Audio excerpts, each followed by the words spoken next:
Hello, everybody, and welcome to the Trading with Ashley show.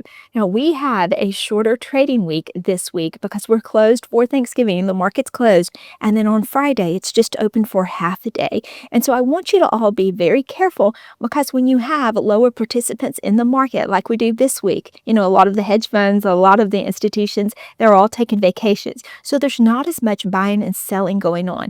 That means you can see spikes or dips more dramatic than usual. And we already have an elevated VIX, so you want to be extra careful this week.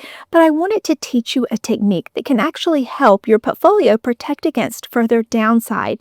It's called a put debit spread, and it's actually best done on a green day or a green moment for your favorite stock or for indexes. So I'm going to teach you all about how to build it and how to exit this, when to exit it. Now, when you put on debit spreads, you are wanting to protect against downside in your portfolio, but you're not wanting to protect 100% of your portfolio. It would get very expensive to do that. And so I think this might be a technique that you enjoy, and you can be ready and start playing with the figures this weekend so that when it comes Monday or Tuesday and you decide to put this on, you'll know what you're doing. All right, let's go into the computer, and I'm going to teach you everything I know about the put debit spread.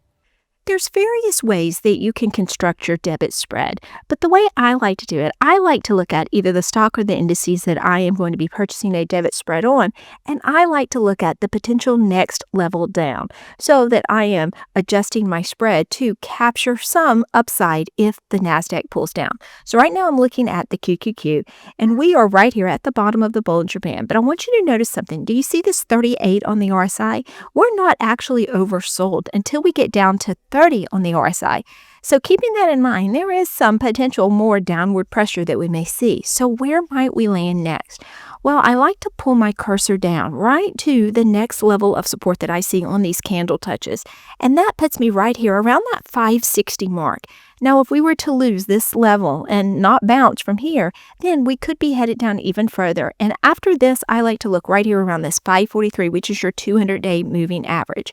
So keeping those two things in mind, I am going to go try to build a debit spread that will give me something positive in green if we pull down to this next level of support at around 560. Right now, I'm in option strat, and this is great because it allows you to adjust your strikes, and you can take a look at where you might profit if the NASDAQ pulls back. Now, let's look at the expiration date. That's the first thing that you'll have to select. I've selected February 20th, and that's about 90 days away. And the reason I went with February 20th is I don't anticipate that we will have a long downward movement of the NASDAQ. I think we're getting through some short-term pain, some chop, and then we'll be headed off to the races again.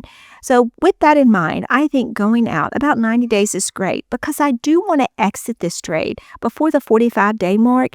That's when time decay will aggressively kick in and it will start eroding my potential profit. The next thing you have to do is select your strikes. For the opening trade, I have looked at the 590 put. I have purchased the 590 put, and I did a 30-point wide spread selling the 560 put. Now, doing a 30-point spread is protecting me if we have a modest pullback. If we're worried about a more aggressive pullback, then I would want to go further down in my sold put. But for this scenario, it looks like I'll be paying about $945, and my max profit is a little bit over $2,000. This is a really good risk to reward dynamic. I pay close to $1,000, and I could make up to $2,000 on the pullback. Now, if the NASDAQ takes off and heads up from here, well, then this will be just a sunk cost until I decide to get out of the spread. But that is the cost of insurance.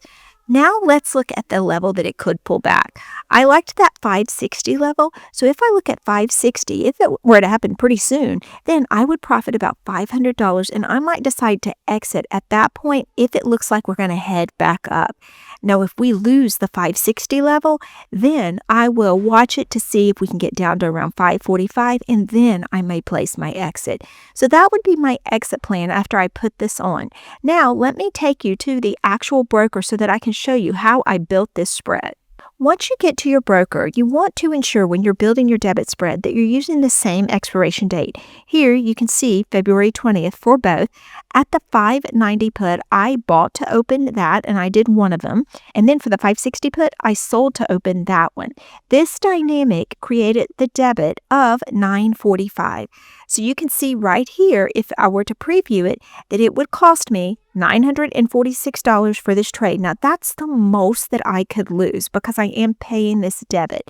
And you saw on Option Strat that I could gain up to $2,000. But again, if we were to hit that 560 level, I will more than likely exit at that point.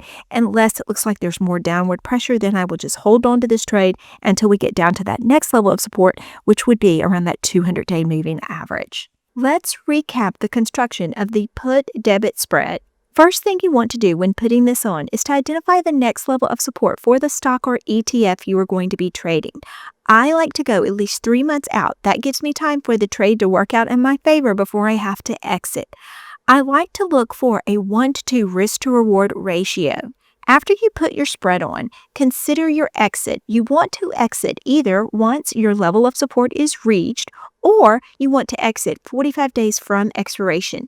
That will keep you a little bit safer, considering that time decay does eat away at the value of your trade. Most of you that watch this channel probably have been put the shares of some of your favorite stocks and you are just waiting for recovery. Well, that can be a vulnerable position you find yourself in if you don't have a whole lot of money to the side and you're not able to take advantage of these dips and you want to know, what can I do?